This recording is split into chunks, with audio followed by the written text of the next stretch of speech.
Okay, we get down to the items section. In this case, we can add items by either looking them up by pressing the F9 key. It gives us a list of everything. I can start typing a part number, or I can start typing a description by typing in a character or two or three, or I can find it by its vendor if I wish by just typing in C and it jumps down to that. So all the same ways we can look up items for here, we can choose on our order list. Once the item's on the order, it just gets put on, you put your quantity on. Then the other way of looking up an item is just start typing it and it will show you the closest matches and you select it off the list. In this case, we got a back order warning on that item, which can be turned off in user setup. We can also find items by typing a portion of their word. So we know that it's a speaker we're looking for. We can't remember the exact model, so we type SPEA and press the F9 key. Then we get a short list of everything with the word speaker somewhere in it. This one starts with speakers. This one has speaker in the middle. So these are all the items we've got in the system with the word speaker in it. So I can select that off the list. Okay, and the information that we show you on this list is the item, its description, which is editable if you have the security. We have the quantity being shipped, back ordered, etc. The discount percentage, the price. If the user has the access to change the price, they can do so here, either by typing in a price or by selecting another level. So of the 20 level pricing, you can choose one of the prices for this item has 1 through 8 and a 15 and 16 price, but nothing in between. The current cost is editable by the user with the right security, but that is a dangerous setting. You wouldn't want to turn that on for very many people. Unit of measure, we can choose different unit of measure if the item has it. This one's got pairs. We can switch to pairs. Again, we get the warning on it. And it shows you what the conversion factor is. The taxes charged on this order, we can uncheck or check them if you have security. The vendor that we buy this from, and this is used in our requisitions when you want to do special orders for this item. We have the levy, so if there's a service charge or a levy or an environmental fee charged on it, it'll be shown here. The extended price and extended levies. We show the margin both by current and average, so you can see the margin based on what you last paid for it and what the average cost is in inventory.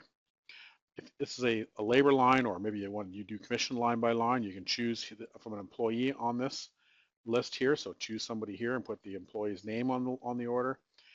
Once saved, we stamp who created it and who last modified this particular line. So this is useful if several people work on an order, you want to know who last did something with it. We show you the location. So if this is a pick right away order and we need to go grab this for the customer, we see in our warehouse where that's normally stocked. What the pack size is. So this is the normally packed, how many are in a pack. We can see that listed here. A memo, which you can just type on here. It just comes up with a box. You can type information on here to store. And this is normally not printed, but it could be programmed to print. Line by line required date. So if you're going to ship these on different dates, we put there. This is the settings here. It allows you to change the GL accounts that this inventory item is being posted to, but only if you have the rights for auto post off. We have a reference number. This is used different ways where maybe if it's a special order, you can type in a vendor's invoice number on here. The weight is pulled from the inventory item, but it does allow you to override that weight and type in a manual weight as well. Any weight that is not present will be turned red. And down here at the bottom, we show the extended weight, and it's red if all the weights aren't completely shown up. And then target type and target number, what those are that if a requisition has been created, it shows you that it's gone to either a purchase order or a production order, and what the production order number or purchase order are. And of course, line by line, we can also turn off anything. So in this case, we've got retail price turned off, and that retail price is just the price in the system before the customer's price, for their discounts or anything. A price reason, so if we've set up price matrix pricing with a reason of, say, a flyer, it'll show the reason code on there. The inventory committed, let's say this is a unit of measure sale and there's a 2-pack. It'll show that there's 2 committed for every 1 sale. the product code that this item is in as well. So any of those other ones can also be turned on.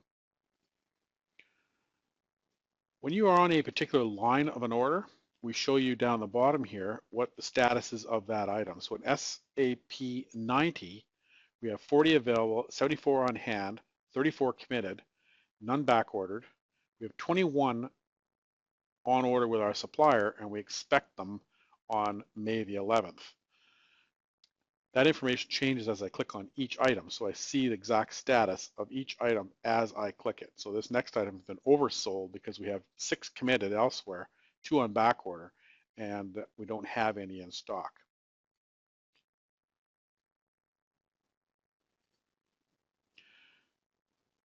The colors on the orders, on the lines, we see a green price here. That means that this customer has a special price for this order.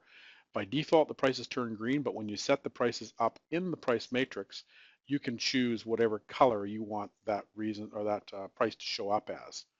And the other colors we got are margins. So in this case, 2 of the margins have gone red, and that means we've fallen below what we expect to get for that product code.